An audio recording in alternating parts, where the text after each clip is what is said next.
welcome back to Cooking the Books with me, Gilly Smith, the podcast which takes us through 4 food moments from the books of our favourite food writers. It's about all of life through the prism of food. And this week I'm with Georgina Hayden, our favourite Cypriot food writer, to talk about Greekish. I made baklava cheesecake. And my yiayia, she was staring at me and she's chewing and she had nothing to say. And I think that she just looking at me and nodding and then she just put her hands up as if to say, nailed it. This is a mashup of all that she is. North London, second generation Greek Cypriot, with full support from her Cypriot yiayia, her grandmother. I asked her whether the ish in the title had to do with how she feels about who she is after 3 books and 19 years in British food. So my first book, Stirring Slowly, was much more about my environment and what I was going through at the time, and it was much more about the recipes I was cooking at that point in time. And then I went on my journey of looking to tradition and ancestry and my family and my heritage with Taverna, which was much more about my upbringing. So then I was starting to reminisce. So it was much more about, present, then going back in time to childhood and the restaurant and my family. And then with Nistissima, I went full deep PhD. I mean, I don't know why I haven't got a doctorate for that yet. Can someone, honestly, the amount of work in that book, I was like, listen, OFM award was like the highlight of my life. But jokes aside, that book was obviously much more in depth. And then Greekish is sort of the antidote to Nistissima. Nistissima came out 2 years ago. And yesterday was the first day of Greek Lent, of Orthodox Lent. And I went and cooked for 160 people at the Hellenic Centre in central London. And there was a massive celebration. Like the first day of Lent is huge for us. It's a holiday. There was live music. It was like a wedding, basically. It's still relevant. And hopefully something like this will always be relevant. But Greekish is more about the here and now. I've almost done a full circle. I've come back to Stirring Slowly, my first book, in that I'm writing about the food I'm cooking now. I am busy. We're all busy. And they are recipes that are inspired by my upbringing, but they're much more about where I am in my life. So I've got all this amazing Greek and Cypriot family, but actually I'm here in England and it's all a bit of a mishmash, and I've got these kids and I've got this juggle and we're all juggling. And it's interesting because that book, I was talking to one of my editors recently, I said, why did Greekish almost kill us more? And I cannot tell you, I'm not exaggerating. I don't think I'm wearing rose-tinted glasses. I mean, Nistissima was hard, but Greekish sort of sent me over the edge a bit. And I think it's because it's my first book since Stirring Slowly, and I'm sort of more well known now where they're my recipes. If with Nistissima, if you had a problem with the recipes, go and talk to the local priest. Go and take it out with my granny. Do you know what I mean? Like, if you've got a problem with tradition, I that's not my problem. Whereas these recipes are mine.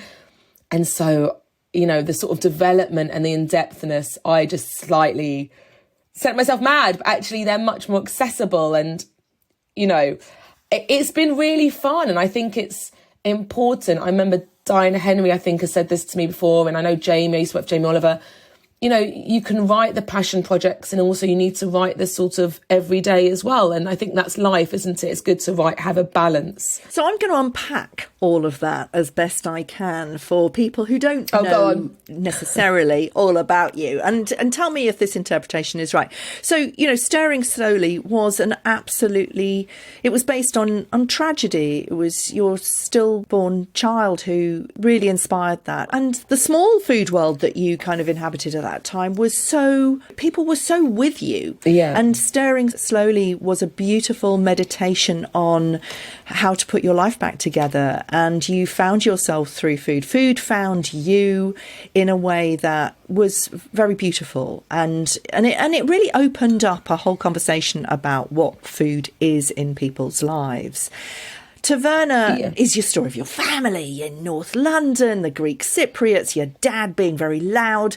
But, the whole sort of the story of your food through that prism of your family. Your parents used to own a taverna and you lived upstairs, and that's the story of your life. Nistissima was where we had a really good chat about that on Cooking the Books, and you can scroll back through the archives and listen to it. It's a really interesting story about the veganness of not just Greek Cypriot food, but for Orthodox food. So you go Russian, you go, Central Asian. Yes. You look at all the kind of the Orthodox food, and it's about the religiousness of fasting. 100%. And fasting is very often vegan. And that was a really interesting take on, everybody was looking at vegan food at that time. How can we do vegan? And I was getting, 15 minutes with vegan. Anything you can do, I can do vegan and all that kind of stuff. You were doing priests, really an interesting way of doing that, because so many people around the world actually do follow that. I was talking to Dina Maki last night about Ramadan. And, there's a lot of people who really are observant, not necessarily terribly religious, but they are observant at certain times. And Lent is one of those. Affects a lot of people around the world. So really, really interesting. Yes. This one is you and your family, and it's all, gathering it all together and talking to your yiayia and your dad and your, and putting it all together, your kids trying it all out. It's a mashup of all that you are. You've written yourself real, really, haven't you? I mean, we've watched you grow up. Yeah, it is. It's definitely it's a strange one, because for me, they're all very personal. Stirring Slowly is super personal, and for me, it's not just about tragedy, it's just about mindful cooking. So I've had so many amazing messages of people from over the years where they're like, I bought it for a friend of mine who's having a hard time, or, my friend's got an illness, or it's more about the idea of just like reconnecting with cooking when you're going through any time of hardship, or you just feel like you can't cook anymore. And I think that's something where whatever you go through in life, we will all have those moments for whatever reasons, and that's just my story. But it's also a joyful book. It's beautiful, and the recipes I'm proud of. But it's, they're all personal for different reasons. Taverna couldn't be more personal. There's photos of me as a child and my restaurant, and, so they're all personal. But it's funny that this one, I feel like as I've got older, my tone of voice, I've just become more confident in myself. And I think that comes with age, that comes with experience. I've been in the food world for almost 20 years. It's 19 years now, and I think there comes a confidence with that. And that's not to diminish anyone who's starting out or in their 20s. And I'm not saying, oh God, I know more than anyone else. I'm still learning. We're always learning, everyone is. But, I'm in my 40s now. I feel much more confident. I feel like I've got stuff to say.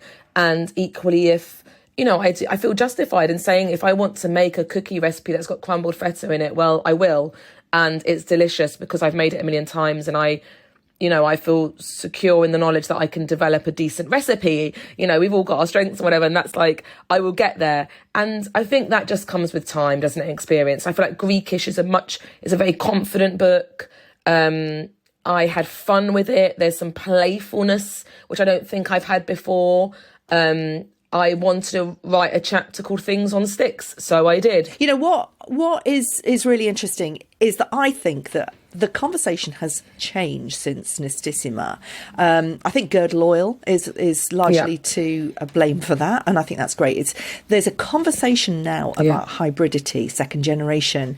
There's more permission to use who you are, to use more actual voice. Where Gerd, I'm always talking about Gerd on this show, because I think that what he did was he started that conversation saying, look, my parents came from India, but I come from Leicester, and now I live in Hackney, and I'm a queer man, and I have all these different influences, and I am a mashup. So my book is a mashup of all that is. And I think that what he did was he opened the door to let 100%. Everybody else come in and go, me too. Were you aware of that, or is that just so much more a part of the conversation now that you've kind of done that naturally? I think Gerd is amazing. I love him and I love his book, and I think he's brilliant. But I think it's definitely of a time as well. Obviously, you've got people like Ravinda, who talks a lot about mashups. There's so many people doing that. I think we are just of a time where that second generation, we are of an age now where we can talk about it. We've not been in this situation before, because that wasn't there wasn't that second generation. So we are all of an age, those of us whose parents were born elsewhere, or, grandparents born elsewhere. And I think 100% people like Gerd and many others amazing food writers that are saying, actually, the way my yiayia or your grannies or your mums or dads did it is brilliant. But actually, this is also great. And, you're always going to get people who say, oh my God, I tried it your way and it's amazing. But then you're going to also get people like, oh my God, banayamo, I'm doing my cross here. That's not how my yiayia does it. That's not how my nonna does it. That is life. And we all have, that sort of nostalgia with food. I think the thing is with food, it's so heavily laced with nostalgia that when people do things differently, you're going to ruffle some feathers. And as long as you're confident, and that's what I think, why I wrote Greekish now. That's why I go back to that confidence. I think I've of an age and I've paid my dues. I've worked hard and I've been in the industry long enough now that I feel confident enough to say, well, actually, I'm going to make my pasticcio, my macaron de forno, in one pan. My dad does it in 4 pans, the traditional way. I do it in one pan. And, in 10 years ago, if I did that, if someone came at me, I would probably be like, oh, no, I haven't done it right. Whereas now I'm like, actually, that's okay too. And I think that is the beauty of ours, that second generation voice. Yeah. And you'd say also, when it comes to writing recipes, sometimes hiding behind tradition makes it easier. And you would then say, yes. Take it up with my ancestors. But, you did try and mash up a load of ideas in here, and you did feed them to your yiayia and to your dad. What did they say when you did me these massive mashups? Do you know what? My yiayia, I will never forget. I love my yiayia so much. And she's my biggest inspiration and everything, and my biggest critic. And I made baklava cheesecake, which I do think, it's really hard. Like, I'm so proud of this book. I love so many of the recipes, but I do think it's one of my favourite puddings. Anyway, I made it last year for Easter Sunday. Big deal for us. And she took a mouthful and she sort of stared at me. She's quite intense. Anyone who has my books will see her face pop up many times. She was staring at me and she's chewing. And she had nothing to say. And I think that she just looking at me and nodding. And then she just put her hands up as if to say, nailed it. And, this is she's very traditional, But also, to be fair to her, she's 83 and she will call me because she's seen something on the Greek TV and she's like, this person's done something and let's try it, So she is up for trying stuff, actually. She is very experimental and she always has been. But she just held her hands up and looked at me and sort of just nodded and was like, as in it was perfection. And for me, that was just the biggest thrill ever. But she's been really supportive. My dad as well, as is the way when you're juggling writing and testing and children. My parents live down the road. They're always round here. It's like chaotic house. So they've tried so much of the food and I really respect their opinion, and they've loved the recipe. So, what else? That's all that matters, isn't it, really? Well, is it, though? Because you do put a lot of it. I mean, it's called Greekish, and you're a Greek Cypriot. And, we know the history of Greece and Cyprus, and this is very much about Greece. Yeah. It feels to me that you're trying to find your Greekness, not your Greekishness. Is it the same thing? Well, no, I don't think so. I think it was more for me. I'm very much Cypriot, first and foremost. And I think that's a really important thing to say. So it's a really interesting one. Cyprus, the older I get, the more I travel, from just the geography of Cyprus, the landscape of it. All you have to do is go to the Middle East and you see that Cyprus lends itself to the Middle, it's much more Middle Eastern than it is like the landscape of Greece. It isn't whitewashed blue, white buildings, blue roofs. It's nothing like that. You go to the Middle East and you're like, oh, that's Cyprus. It's like very arid, dry, So I don't think for me that it's me finding my Greekness, but it's more just that I am from the Greek part of Cyprus. And of course, the influences are thick and strong. And actually, there's lots of Cypriotness in there as well. There's so many things, that flavours like cumin and coriander, which you just wouldn't get in Greece. But then equally, there's things like in the north of Greece, like where they still refer to as North Macedonia, where they use ginger, salepi, which I've never tried which is an orchid root. I've never tried in Cyprus. So I think for me, it was more about, making sure I did my due diligence, that I wasn't just, I've travelled far and wide. And if I'm writing about this food, that I'm not just being like, oh, I went on holiday once to Greece, so I can, because they are different. And let's be honest. And I think I think the ish comes, there's so many reasons for that ish. There's the Greekish, because I don't feel like I'm mainland Greek, but people want to say you're Greek Cypriot. It comes from the fact that I was born in England. It comes from the fact that I'm married to an Irish Englishman. It comes from the fact that I've got these children that are mixed. it's so multifaceted, the ish. I remember when I came up with the name, I was like, that's it. No one can tell me otherwise, you know? So I think the travel part of Greece was just to make sure that as I was writing, that I fully understood what I was writing about, because it's huge. Greece is a huge country.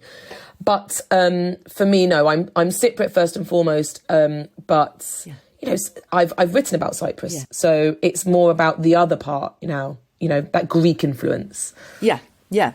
Let's talk about the ish now. The spanakopita-fying, for example. So you're taking spanakopita, which we all know and love, and then you're spanakopita-fying everything in a whole chapter on it. Tell us about that kind of concept. Well, when I write books, I don't know how other people write books, but I write my books and I sort of brain dump and I do my proposal and then I write my chapters how I think they will be. And often things change and move. But it's quite a traditional book in that you have breakfasts, sides, snacks and starters. Then you've got mains split into two, so very quick ones. So the main chapter in the book is weeknight dinners. That was very important to me because most of our days in the week are weeknight. That's when we need fast and quick food. Then there's long, slow, sides and puddings. So that's just how it's broken down. But when I was writing it, you know, there was a few things that I wanted to talk about. So there's little sub-chapters. So there's the fact that I just love spanakopita. And I think, you know, and I've been told by people who make my spanakopita recipe from Taverna that I do a decent one. You know, I do a slightly different method to anyone else I know. My yiayia taught me we salt the spinach. We don't wilt it. Yeah. So you salt it and it's quite laborious. You have to squeeze that liquid out, but it makes it so much nicer. And as a result, I love spanakopita and I like to make things spanakopita-ish. So it's the idea that a simple risotto, super weeknighty, half an hour, but you fold in cheese and spinach, dream. Jacket potatoes, loaded jacket potatoes, scooping out the middle, lacing those flavours in there and rebaking them. Super cheesy for the kids. Fritters, you know, there's a whole journey. And then equally in the book, there's that little subchapter. Then there's a cheese little subchapter because Greek and Cypriot cheese to me is the best thing in the world. There's a little baklava chapter, you know. So I wanted to have the ability to talk about these very sort of well-known, maybe stereotypical Greek foods and flavours that people know, but have fun with them. Yeah, but i.e. make them possible for our, you know, weekday dinner. Exactly. Easy peasy. So let's go into your food moments. The one pan pasticcio is an example of that. I mean, actually, you say pasticcio is very well known, but it's usually really laborious rather than difficult. Putting it in a one pan cuts through all of that. Tell us about that and why you chose this one. Yeah, so a bit like the spanakopita, which, you know, takes all day normally. Pasticcio, as we call in Cyprus, magaronia de funnu, so same thing, different name. It's essentially a Greek lasagna, if you will, what some people like to call Greek lasagna. It is a ragu. That's one pan. Then you've got another pan for your pasta, which is long tubes, like really long tubes, thicker than bucatini, but think of bucatini. That's another pan. Then you've got another pan for your white sauce. That's 3 pans. We're on 3 now. And then you need the world's biggest, deepest roasting tray to layer all that up and bake it, right? So you're on 4 pans now. Listen, if I've got the time, it is a lovely, relaxing thing to do, gorgeous, and it's heavenly. I was like, right, that to me, the pasticcio, one pan pasticcio was almost one of the first recipes I wrote because I was like, this to me summarises the book. It's getting those classic flavours and ideas, but making them quick. So the idea is use a big pan, you make your ragu, you make it really wet, and then you cook the pasta in it. Delicious. Also, because we know pasta goes starchy and creamy. So you're cooking it in the ragu now. So that adds to the creaminess. Done. Job's a good one. Then don't make a white sauce. If you want to make some white sauce, go for it. Just mix together creme fraiche with egg yolks. Spoon that on top. Grate over a load of cheese and pop it under the grill. You've got 1 pan and a bowl. And it's easy. It's so easy. It's so weeknight worthy. I will never forget on the photo shoot day, I've got this series of hilarious photos of the photographer and her assistant. They basically squirreled away the pan and they just sat there and ate the whole thing. It was honestly hilarious. The amount of times I hear about the photographers eating all the food on the shoots is extraordinary. She deserves it. Your second food moment is the understated lentils and halloumi. Yeah. This is very store cupboardy, and it is a reminder of how more than half the world finds the least expensive ingredients the most delicious. Yeah, so this one is another one that's a good representation of the book, I think. It's a love child. So you've got two classic Greek and Cypriot dishes there. In Greece, they call it fages. We call it faji, because our dialect's different. And faji is basically lentils. And in Greece, it'll be very simple, just lentils cooked with maybe onions, and that's it. In Cyprus, it's a bit more Middle Eastern. It's called mugendra, which you have in the Middle East. There will be onions, tomatoes, sometimes spinach, cumin. Really lovely. It's one of my favourite things in the world, a bit of vinegar. Then you've got drahana, which is another soup. This is a soup. Drahana is something I could not put in the book because it's not accessible, really. It's basically bulgur wheat that is soured with yogurt and dried in the sun, and they're like rusks. It's an acquired taste. Cypriot people are going to kill me. It's not my favourite thing in the world. But what I love about drahana is it has broken up vermicelli in it, which makes it thick, and then lots of cubes of halloumi. So as a kid, I would pick out all those cubes of halloumi, and my yiayia would go mad at me. So I was like, listen, let's have a play. I've done faji, drahana's not accessible. Let's put the two together. And this is what's created. It's a lentil dish, super simple, made with broken up vermicelli to make it creamy, laced with cubes of halloumi. It's so store cupboardy. Apart from the halloumi, it's just all store cupboard, puree, onions, cheap as chips. And it's one of those things that's just so just comforting and Moorish. I made it for Ravneet Gill recently, actually, when she had her baby, because lentils are good for iron and, and she was in love. She kept sending me photos that her and her husband were arguing over the last portion. But I just think it's a very understated, which I had to put it in the title. Because I think with those sorts of things, if you look at the ingredients lists, you're like, all right, some lentils and an onion. But it's so much greater than some of its parts. And I think it's knockout. Yeah. Can you tell us the joke about what the cheese said when he saw himself in the mirror? Hello, me! I had to. Listen, I had to have some cheese chat and I had to have a cheese joke. I love a cheese joke. I love a cheese that joke. I hadn't heard that So one. good. Things on Sticks, the whole chapter.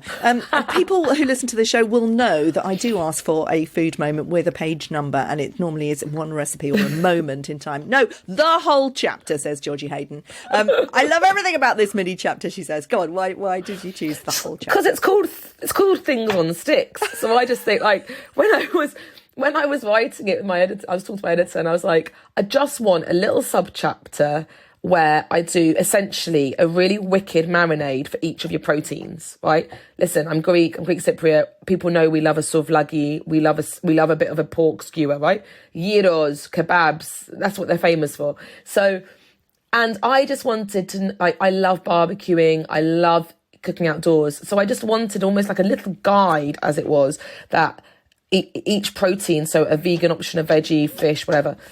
And so it's not a massive chapter in the book. It's small. It's called, and I was talking about it as Things on Sticks, and they were like, well, you should call it that. And I was like, so I did, and I think that chapter, the reason I chose the whole chapter is it's almost shows the playfulness of the book. I think it's a good example of how the book is accessible. Each skewer recipe is quite short. I actually think the best recipe in there is the mushrooms. Yeah, I was going to say. It's like 5 ingredients. It's just a mustard thyme, super easy. And honestly, I did it for a charity dinner last week, and the dinner was in like quite a dark church.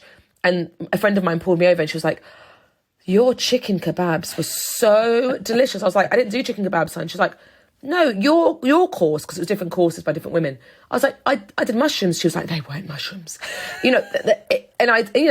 Easy, cheap. Yeah. It's vegan just by default, not because Yeah. So I'm really proud of that chapter. I think it's fun, and I think it's a good way of showing the book. Yeah. You say that these are your best recipes ever. You say that the book was liberating to write, and then you give me feta cherry and white chocolate cookies. Is that what's liberating about this book? Yeah, I think so. I think I had that fun with Stirring Slowly.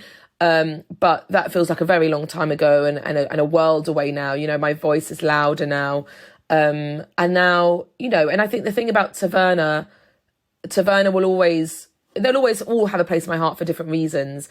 But the fun and the liberatingness comes from being able to write a cookie recipe that's got feta in it. And I tested that recipe, I think 8 to 10 times until I was like spot on, perfect, happy with it. And And I think that cookie recipe is just a good example of the playfulness. It's really delicious. I'm really conscious of not creating recipes just because they're gimmicky. You know, I think sometimes there is that as well, especially where the food world is. There are so many voices and there's so many people trying to stand out. Social media, love it or hate it, you know, and that's fine and that's great. And there's, you know, and then sometimes I see things, I'm like, oh, is that just because you're putting two things together, but that sounds sickly, or I'm not sure, or, you know, we all want the next, what is the word, viral, whatever. So I'm conscious of not just creating things for the sake of like a gimmick. But I remember when I first saw feta being used in a cookie, it was an American publication. It was a while back. It wasn't the same. It was like a dark chocolate thing. And I just made it out of curiosity. I was like, I love that salty sweet combo. I put honey on my halloumi. I put apricots on my halloumi. So why can't it go? And we have a sweet in Greece and Cyprus called bourrekia, and they look like ravioli, and it's anari, which is like ricotta, sweetened with cinnamon and then deep fried in the middle of, you know, so we use cheese sweet. It's not weird. So anyway, I wanted to have a play and I just wanted to make sure it was worthy rather than gimmicky. And I feel like that one nailed it, you know? Nailed it. What's the Greek for nailed? I don't even know. I don't know. Do we have a phrase? It's bomba. We would say bomba when it's like something's wicked. You've started a podcast and a Substack called Family Feeds. Yes. Tell us about that. So the Substack's, it's going to hopefully launch this week. Family Feeds. So I've got, I'm very fortunate, my lovely friendship group, we all work in telly or media. And we've always said for years, we're like, oh, let's make something. And then it came about, you know what it's like? When you're creative, you don't often get a minute to stop. And you're on this, you know, this hamster wheel of responding. I feel like I respond to stuff a lot and I don't actually have time to just go and do something for the sake of it. I went to art school and it was very much encouraged that when you're in art school, you just create. You know, just because otherwise I'm trying to explain to my daughter now, you don't just go and make your final piece. To get to the final piece, you have to create loads of crap first and you have to play. And I think when you're creative and in our industry, you don't often get that opportunity. So I was having 2 months. I was like, I'm just going to take a second. It was over Christmas, so it was busy anyway. And I ended up going for a meal with my mate and he has a podcast company and he was like, I've got an idea for you. And I was like, it's either going to be wicked or it's not going to work, because the idea was a cook along. And he said, why don't we do it in your kitchen? You can have guests in your kitchen and then you cook for them in real time a meal for whatever their family situation is. So we've got single parents, we've got mums with 3 kids, we've got a single guy who's a vegan. So different variations of what family means to people. And we did a test. It went brilliantly. So we've recorded 9 now. And it's been amazing. And actually, it's such a good skill set to sort of like, I do all the live TV and I love the live TV, but I love the fact that I can cook an entire recipe in real time and people send me photos and they've started the recipe at the beginning with me and they've finished it and they've got a meal. You know, I do a lot of food writing retreats here and I'm pushing all my people onto Substack and there is a kind of an explosion of voice when they get on there. How are you using the podcast and the Substack together? What's the plan with the Substack? So the plan with the Substack is it's going to be the same. So it's going to be Family Feeds. And the idea is every week, it will be a different recipe to the podcast because we want to encourage people to listen to that, but it will be a family recipe. So same premise. All the recipes I'm cooking on the pod are simple, easy cooking in sort of 30 minutes whilst you're listening. And it will be the same on the Substack. So it'll be maybe recipes that are slightly things that I can't necessarily do on the pod, like because they're a tiny bit longer or because there's so much sizzle or, you know, whatever, something like that. So it will be every week, whoever signs up will get a recipe to feed family, and they're all vetted on my children, you know, tested by kids, and it's stuff that I would and I'll give people variations if they, depending on the ages of kids, or if they're a single person or they're a couple and they want to freeze. So it'll be that idea of just like all household eating, whatever your household is. Yeah. I mean, we talked at the beginning of you kind of coming full circle, you finding your voice, you feeling very comfortable about who you are. That gives you a really great platform. People love to watch you get there, and then they love it when you're actually there. What can you do with that now? How do you see the next 5 years? Gosh, that's really good, because that's a really interesting question, because I've been really fortunate that after I left working with Jamie Oliver and I've been freelance, not actually for that very long now, maybe 6-7 years, but before that I was employment, of just being very reactive. And I'm sort of conscious of that, which is a fortunate position to be in. But at the moment where, I've got this book coming out, lots of amazing opportunities, I feel very grateful. But, what do I want? I have actually, which is quite rare for me to have an idea so soon, I have got an idea for another book, which would be, I'm not going to say what it is, but it will be, because I haven't even done my proposal yet, but it would be something quite different. And I think depending on how that goes, that could almost give me enough sort of to do, basically, around that. So it's nice just having a minute to think about not just creating for sort of commercial reasons, like actually, what is it I want to do? I've done the 4 books. Where do I want to go next? What is it I want to say and do? And I think it is a big question. I'm not really answering it annoyingly, but only because I sort of have got a slight plan and I don't want to jinx it. But I don't know. Also, I'm quite free-spirited. I like just being able to just, on top of that, on top of the next book and next whatever it is, what I really want to do is buy a bit of land in Cyprus and make something. And something me and my husband talk about quite a lot. And I think we will do that. I don't know what it is. I don't know if it'll just be like a nice little home. I don't know if it will be some sort of cookery situation. Don't know, but I definitely want to do something over there. So we'll see. Watch the space. Thanks for listening. Do head over to Extra Bites on my Substack to get a taste of some of Georgie's gorgeous recipes from Greekish and a little something extra. And I'll see you next week.